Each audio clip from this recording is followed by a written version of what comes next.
What's going on YouTube? I'm Alex and today I'm taking a look at a new entry-level phone from LG. This is the K4.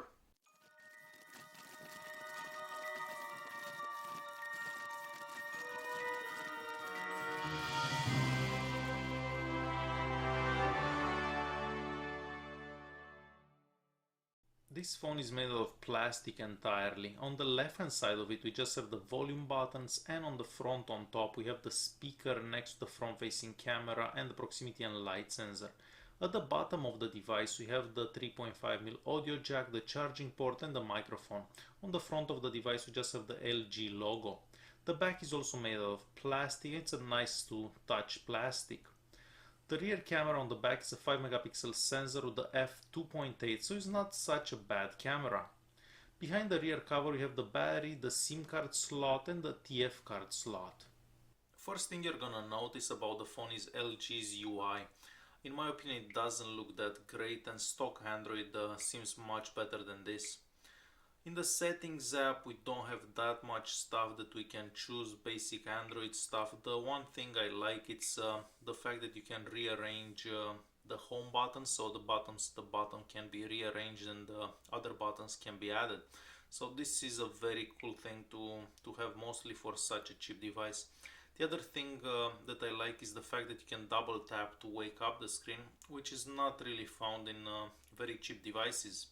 Out of the 8 gigs of storage available, we only get about 5. I have some apps installed at the moment, so that's why you see less, but we usually get about 5 or so. Unfortunately, you cannot install apps on the SD card. I have a SD card installed, so I was hoping that it would give you the option to install apps on the SD card, but no, you don't have that option. Lastly, if we go into about phone, you're gonna see that it's using Android 5.11. I'm not sure if this phone will ever be upgraded to 6. I highly doubt it. However, Android 5 seems to go quite good on this particular one. The Antutu score is sitting at about 20,700, so it's not a bad score considering this is an entry-level device. On the Geekbench 3 it gets a score of 1003 for the multi-core score, and for the single core about 300, so it's not a bad score for this type of processor and RAM. The next text it's a GPS test, so I'm gonna wait and see how long it takes for the phone to connect to the satellites. I am pretty close to the window at the moment, so it shouldn't be too long.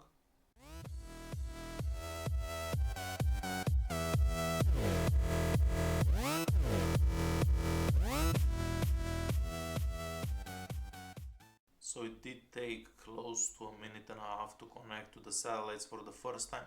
So this is quite slow. Other phones seem to connect within 20-30 seconds. The phone doesn't have enough sensors to use the compass, so no, the compass will not work on this phone.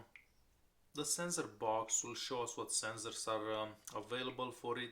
There aren't that many, just these 3, so it is a very cheap phone, so you can't really expect that much.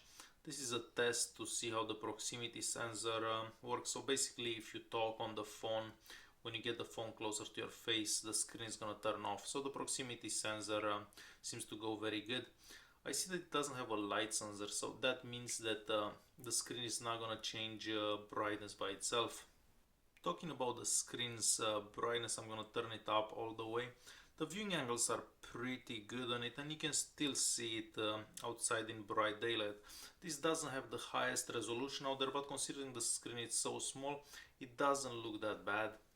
One cool feature that LG offers is the ability to capture a screenshot. So I took a screenshot, and now you can actually write onto the screenshot, save it and send it to whoever.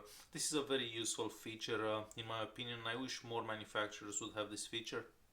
Unfortunately, this phone doesn't have a notification light, so I was hoping it would be hiding somewhere, but there is no notification light anywhere to be seen. The multi-touch tester will show us that you can only touch the screen in 2 places at the same time.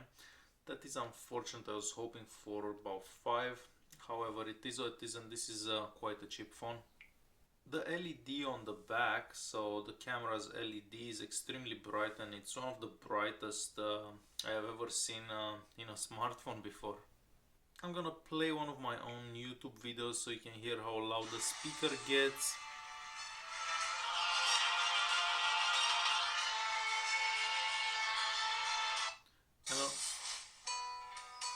And also so you can check the maximum resolution. This particular video, it's at 1080p at 60 frames per second.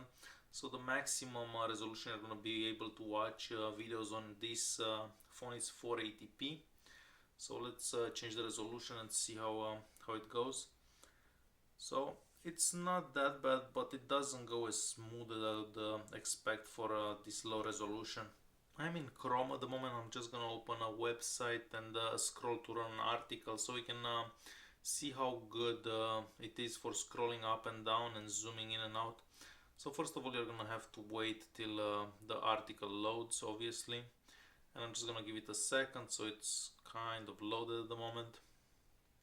So scrolling up and down seems to go quite okay. How about zooming in and out? Not that great. It's actually painful to do it. So yeah, zooming in and out on Chrome, it's not the best. This phone has a 5 megapixel sensor at the back with a f2.8, so it's not that bad in low light conditions. Considering this is a MediaTek processor, it doesn't have that many options and doesn't really have any modes. The one feature that I do like, it's this one, Smile. So you can say a word and it will take a picture. I find this very useful in so many conditions. Smile. You can also press the volume buttons to take a picture. It does have focus points. Some of these cheap devices don't really have like a place to focus. I'm gonna take a close-up picture of this phone right here. And let's take a look at that picture. So it's not that bad, but if you get close, the picture seems to become lost to the sides. So it's not a bad camera considering the price of the phone, but it's not the best camera out there available. So the front-facing camera, Smile.